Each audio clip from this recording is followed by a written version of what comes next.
l'enseignement de la gestion en France, identité, défis, enjeux. Quel titre! Bonjour Alain Burlot. Bonjour Jean-Philippe Denis. Ouvrage coordonné avec Franck Bournois, par vous-même, voilà, sur ce thème de l'enseignement de la gestion en France. Alors, une question immédiate, voilà, pourquoi avoir jugé qu'il était opportun de lancer un ouvrage collectif sur cette question? Oui, c'est très important, effectivement, c'est un ouvrage collectif. Alors, pourquoi la gestion arrive aujourd'hui à maturité dans l'enseignement supérieur, mais ça a été un processus assez lent, assez long. Les premières expériences d'enseignement de la gestion datent du début du XIXe siècle, mais c'est surtout un processus qui s'est accéléré après la Deuxième Guerre mondiale, à partir des années 55-56.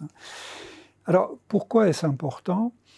Tout d'abord parce que la génération de ceux qui ont connu cette évolution de l'enseignement et de la recherche en gestion deuxième moitié du XXe siècle et puis les quelques premières années du XXIe siècle, ceux qui ont vécu toute cette histoire, c'est une mémoire vivante qui s'efface. Donc il fallait évidemment recueillir le maximum d'informations sur cette histoire.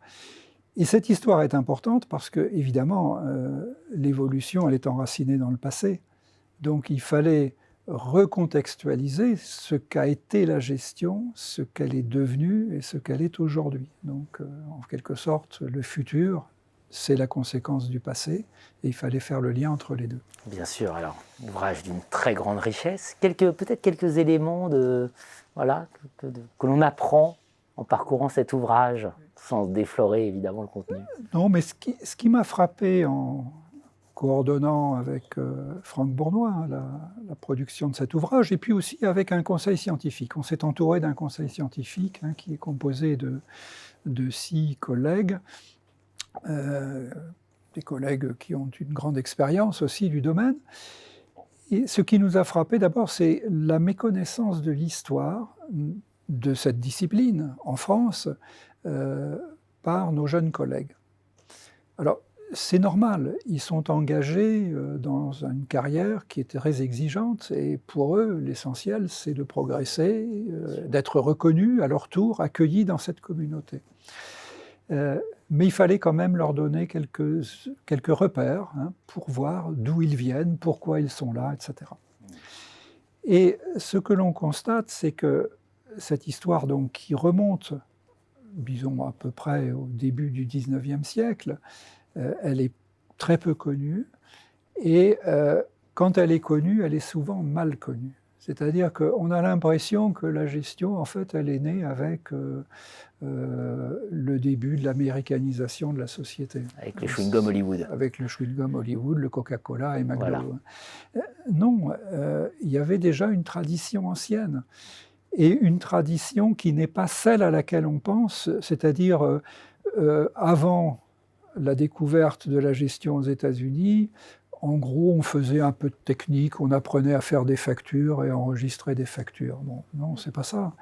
Jean-Baptiste Say, qui a été le premier titulaire de chaire d'économie du CNAM et qui a été l'un des fondateurs de l'École supérieure de commerce de Paris, donc c'était en 1819, enseignait dans ces filières. Mais Jean-Baptiste Say n'enseignait pas l'art de faire une facture.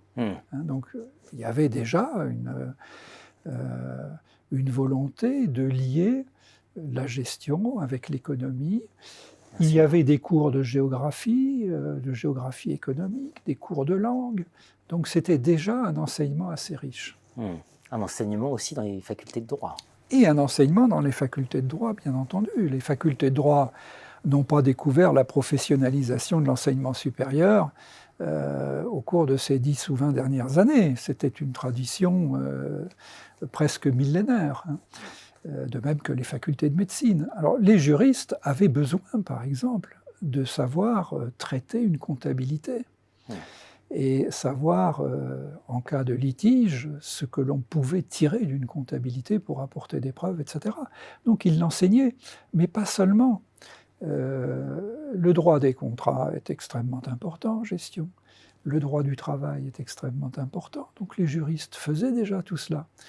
Et si je me réfère aux ouvrages de Jean Carbonnier, sur lesquels j'ai étudié quand j'étais moi-même étudiant, c'était une vision extrêmement large du droit qui incluait la gestion. Et pas seulement, aussi la sociologie, etc. On rappellera d'ailleurs que l'agrégation de gestion vient de l'agrégation Vient de de droit. l'agrégation du droit, bien sûr. Bien sûr. Bien sûr. Et alors, je crois que dans l'ouvrage, souffle un petit vent. Oui, alors il y a bien entendu la partie qui est une interprétation des événements récents, et puis peut-être une préfiguration de l'avenir. Il y a des choses qui apparaissent clairement dans l'ouvrage, notamment un petit vent de révolte de la part des différents contributeurs. Donc ce n'est pas Franck Bournois ou moi-même qui nous exprimons, c'est les contributeurs à cet ouvrage collectif. Un vent extrêmement critique à l'égard de l'évolution du métier, à l'égard des procédures d'évaluation, la pression, si vous voulez, du rating, du ranking, comme on dit en mauvais français, est en train de transformer le métier. Et il y a, de la part d'un certain nombre de contributeurs, une amertume. Pour eux, notre métier est un métier créatif, libre, dans lequel le débat est quelque chose de naturel. Et qu'est-ce qu'on voit aujourd'hui ? Une standardisation de la recherche, mais aussi une standardisation de l'enseignement. Et à tel point qu'aujourd'hui, on peut se demander si le métier n'est pas en train de perdre son attractivité, par manque de liberté. L'enseignement de la gestion en France, identité, défis, on vient de les évoquer, enjeux. Merci Alain Burlot. Merci Jean-Philippe Denis.